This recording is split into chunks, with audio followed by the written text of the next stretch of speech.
नहीं थे। मैं बस खड़ा होकर देख नहीं सकता था कि जिन चोंग्स को मैंने इतनी मेहनत से बड़ा किया वो एक्सटिंक्ट हो जाएं। तो मैंने उन्हें सिविलाइजेशन का स्पार्क देने का फैसला किया। मैंने अपनी कॉलेज की छुट्टियों के दौरान ऑनलाइन एक मिनिएचर पाइन बॉन्साई ऑर्डर किया और एक ultra fine alloy great sword बनाई जो एक सुई से बस थोड़ी सी मोटी थी। दोनों ही बहुत परफेक्शन से बनाए गए थे। जब तक वो आए 1.5 दिन निकल चुका था, जिसका मतलब चोंग्स के लिए 150 साल। अब सैंडबॉक्स में चोंग ट्राइब लगभग खत्म हो चुकी थी, ऑलमोस्ट एक्सटिंक्ट। फिर भी मुझे थोड़ी खुशी महसूस हुई। इस एज में 150 साल बिना खत्म हुए निकाल लेने का मतलब था कि उनमें पोटेंशियल था। तो मैंने टाइम वापस नॉर्मल सेट कर दिया और सैंडबॉक्स में एंटर किया। चोंग ट्राइब अब बर्बाद हो चुकी थी, हर तरफ लाशें थी। भागो, हम यहाँ छुप नहीं सकते, डार्क क्लॉ आ रहा है, कुछ मेल चोंग्स ने बोला। औरतों और बच्चों को भागने को कहा, जबकि उन्होंने बड़े बीस्ट क्लब्स घुमाए और आगे कुछ डार्क बीस्ट की तरफ चार्ज किया। जिन बीस्ट को डार्क क्लॉज कहा जाता था, हमें जिंदा रहना होगा। औरतें और छोटे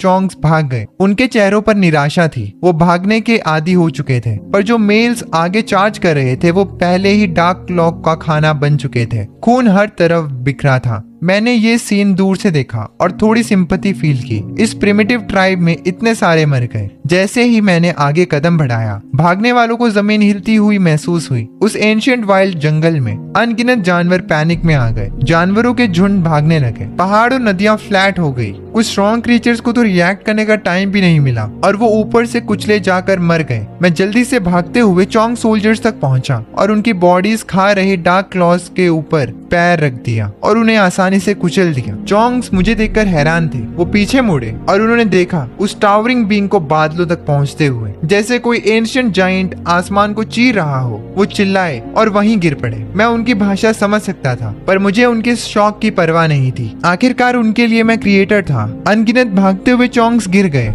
पर जब सब चिल्ला रहे थे, एक छोटे चोंग ने जिद में आसमान की तरफ देखा और मुझ पर चिल्लाया, क्या तुम एक और जायंट बीस्ट हो जो हमें खाने आए हो? तुमने मेरे मॉम डैड को मार दिया। हम इतने वीक क्यों हैं? मैं उस छोटे बच्चे की हिम्मत पर हैरान था। तो मुझे एक आइडिया आया, तो मैं तुम्हें चुनता हूँ। मैंने आराम से अपना हाथ आगे बढ़ाया और उस छोटे चोंग को अपनी हथेली पर उठा लिया। उसी वक्त उसका दिमाग ब्लैंक हो गया। जायंट की हथेली एक कॉन्टिनेंट की तरह एंडलेस लग रही थी और वो मेरी हथेली की एक लकीर से बड़ा नहीं था। उसने ऊपर देखा। जायंट की आंखें कड़कती धूप की तरह चमक रही थी। सैंडबॉक्स में मैंने अपना चेहरा सारे क्रिएचर से छुपा लिया था ताकि उन्हें सिर्फ मेरा एक धुंधला चमकता हुआ चेहरा दिखे। मैंने उस छोटे चोंग को एक हाथ में पकड़ा। मेरी आंखें शांत थी। गिलगमिश, क्या तुम इस सब को बदलना चाहते हो? वो छोटा चोंग अचानक कांपा और मेरी हथेली पर चिल्लाया,